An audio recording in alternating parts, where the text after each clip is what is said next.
Hello friends, હું છું Hardik Patel. Icon engineering tuition ક્લાસીસની ચેનલમાં વિદ્યાર્થી મિત્રો આપનું સ્વાગત છે.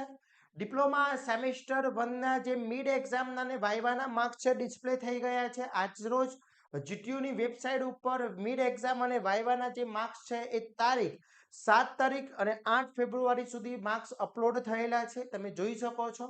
અને આ માર્ક્સની અંદર જો તમને કોઈ કરેક્શન લાગે છે તો એ કરેક્શન તમે તમારા સબ્જેક્ટ ટીચરને કોલેજમાં જઈ અને સબ્જેક્ટ ટીચર્સને તમે કહી શકો છો કે સર આ સબ્જેક્ટની અંદર મારા અહીંયા આ માર્ક્સમાં પ્રોબ્લેમ છે.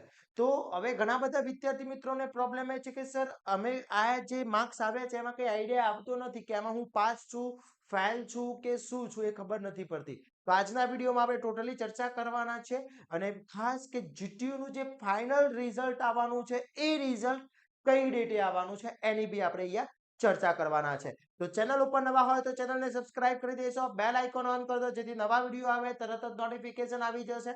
જોડે જોડે વિદ્યાર્થી મિત્રો જો હજી સુધી સેમેસ્ટર 2 ના WhatsApp ગ્રુપમાં જોઈન નથી થયા તો ફટાફટ WhatsApp ગ્રુપમાં જોઈન થઈ જશો, જેની લિંક બાયોમાં મૂકેલી છે. અને ખાસ વિદ્યાર્થી મિત્રો સેમેસ્ટર 2 ના ડેલી લાઈવ લેક્ચરના કોર્સ છે એ સ્ટાર્ટ થઈ ગયેલા છે. જો હજી સુધી તમે કોર્સ પરચેસ નથી કર્યો, કોર્સ લોન્ચ કરી દેવામાં આવ્યો છે. જો હજી સુધી કોર્સ પરચેસ નથી કર્યો તો ફટાફટ કોર્સ પરચેસ કરી લેજો, જેના ડેલી લાઈવ લેક્ચર્સ મંડે થી સ્ટાર્ટ થઈ રહ્યા છે. તો ધમાકેદાર શરૂઆત કરવાની છે અને સારામાં સારા જીટીયુની પ્રિપેરેશન કરીને સારામાં સારા માર્ક્સ મેળવવા હોય તો આજે જ જોઈન કરી લેશો. આઇકોન એન્જિનિયરિંગના ડેલી લાઈવ લેક્ચરનો કોર્સ જેની લિંક બાયોમાં મૂકેલી છે, તમે જે બી બ્રાન્ચમાં છો એ બધી જ બ્રાન્ચના ડેલી લાઈવ લેક્ચરના કોર્સ આપણે અપલોડ કરેલા છે. હવે પહેલા વાત કરી લઈએ કે જે તમે રિઝલ્ટ જોયું છે, જે રિઝલ્ટ તમે ચેક કર્યું છે વિદ્યાર્થી મિત્રો, એ રિઝલ્ટની અંદર ઘણા બધા વિદ્યાર્થી મિત્રો કન્ફ્યુઝ છે કે સર રિઝલ્ટમાં કઈ આઈડિયા આવતો નથી, આ રિઝલ્ટની અંદર શું છે કઈ ખબર પડતી નથી. તો વિદ્યાર્થી મિત્રો તમે જે રિઝલ્ટ જોયું છે અહીંયા જોઈ શકો છો, આ એક રિઝલ્ટ છે. તો એની અંદર વિદ્યાર્થી મિત્રો ફર્સ્ટ તમારે મોસ્ટલી દરેક વિદ્યાર્થીને અહીંયા ઇન્ડક્શન પ્રોગ્રામ વિથ નોલેજ માટેનું 0 માર્ક્સ બતાવે છે. એમાં ફક્ત તમારું સ્ટેટસ અહીંયા બતાવશે પાસનું. તો જો તમે અહીંયા પાસ છો એટલે સમજી લો કે આની અંદર તમે પાસ છો. હવે જે આ કોલમ, આ જે કોલમ બતાવી રહ્યા છે એ આ જે કોલમ છે મિડ એક્ઝામનું છે. ઓકે, હવે કોઈ બી સ્ટુડન્ટ છે એના મેથેમેટિક્સમાં 30 માંથી 30 માર્ક્સ છે, 30 માંથી આ સ્ટુડન્ટને 20 છે, 28 છે, 28 છે, 27 માર્ક્સ છે. ઓકે, હવે ઘણા બધા વિદ્યાર્થી મિત્રોને સપોઝ એવું પણ બની શકે કે અહીંયા 5 માર્ક્સ હોય અને અહીંયા 12 માર્ક્સ થયેલા હોય તો 30 માંથી પાસ થવા માટે 12 માર્ક્સની રિક્વાયરમેન્ટ રહેતી હોય છે. પછી આ જે તમારું જે છે ઇન્ટરનલ એસેસમેન્ટ છે એટલે ઇન્ટરનલ ની અંદર 20 માંથી તમારા 8 માર્ક્સની રિક્વાયરમેન્ટ રહેતી હોય છે. ઓકે, હવે 50 માંથી જે એની આપણે અહીંયા જોઈ લઈએ કે કેટલા માર્ક્સનું પાસિંગ ક્રાઇટેરિયા શું છે એ ચેક કરી લઈએ વિદ્યાર્થી મિત્રો. પાસિંગ ક્રાઇટેરિયા જે તમારો ડિપ્લોમાનો છે તો એની અંદર 70 માંથી પાસ થવા માટે 30 માર્ક્સની રિક્વાયરમેન્ટ રહેતી હોય છે. 70 માંથી પાસ થવા માટે 30 માર્ક્સની રિક્વાયરમેન્ટ રહેતી હોય છે. પછી જો 30 માર્ક્સ હોય તો 30 માંથી 12 માર્ક્સની રિક્વાયરમેન્ટ રહેતી હોય છે. 50 માંથી 20 માર્ક્સની રિક્વાયરમેન્ટ રહેતી હોય છે અને 20 માર્ક્સ હોય તો એમાંથી 8 માર્ક્સની રિક્વાયરમેન્ટ રહેતી હોય છે. તો અહીંયા જોઈએ તો 50 માર્ક અહીંયા 20 માર્ક્સ હશે તો 20 માંથી 8 માર્ક્સ હશે તો તમે પાસ કહેવાશો. 8 ઉપર હશે તો બી તમે પાસ કહેવાશો, 8 થી નીચા હશે તો ફેલ કહેવાશો. જો અહીંયા 50 હશે તો 50 માંથી 20 માર્ક્સ હોવા જરૂરી છે.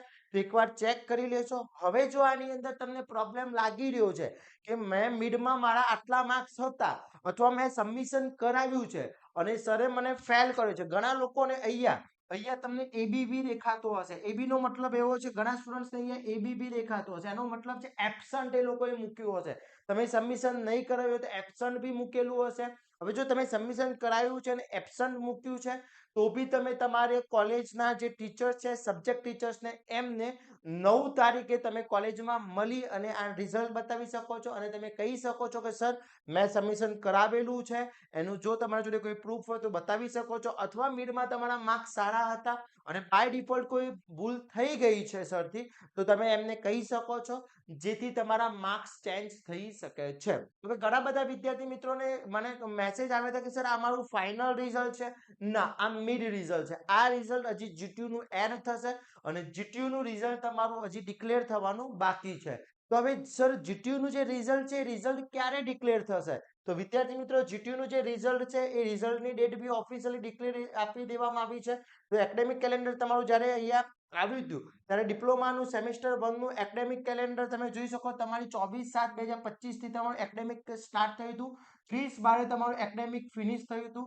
8/1/2026 થી 8/1/2026 થી તમારું જીટીયુની એક્ઝામ સ્ટાર્ટ થઈ હતી અને 31/1/2026 એક્ઝામ પતી હતી.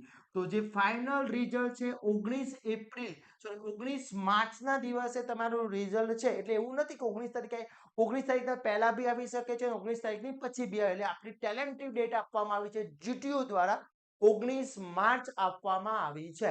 તો 19 માર્ચ સુધી તમારું રિઝલ્ટ આવી શકે છે વિદ્યાર્થી મિત્રો. ઓકે, તો જ્યારે બી રિઝલ્ટ આવશે ત્યારે અમે તમારા સોશિયલ મીડિયા થ્રુ તમને શેર કરી દઈશું, દરેક ઇન્ફોર્મેશન આપી દઈશું. તો તમે અમારા સોશિયલ મીડિયામાં, વોટ્સઅપમાં, ઇન્સ્ટાગ્રામમાં, યુટ્યુબમાં જોડાતા રહેશો. અને ખાસ વિદ્યાર્થી મિત્રો, ડિપ્લોમા સેમિસ્ટર 2 નો ઓલ બ્રાન્ચનો કોર્સ છે એ અપલોડ કરી દેવામાં આવ્યો છે. હજી સુધી તમે કોર્સ પરચેસ નથી કર્યો તો ફટાફટ કોર્સ પરચેસ કરી લેશો. મંડે થી એના ડેલી લાઈવ લેક્ચર સ્ટાર્ટ થઈ રહ્યા છે. હું ડેલી લાઈવ લેક્ચર્સ લેવાનો છું એની અંદર, અને શરૂઆતથી ડે બાય ડે તમને હું પ્રિપેરેશન કરાવીશ. એવી આપણે પ્રિપેરેશન કરશું કે મિડમાં અને જીટીયુમાં બેસ્ટમાં બેસ્ટ સ્કોર કરી શકીએ.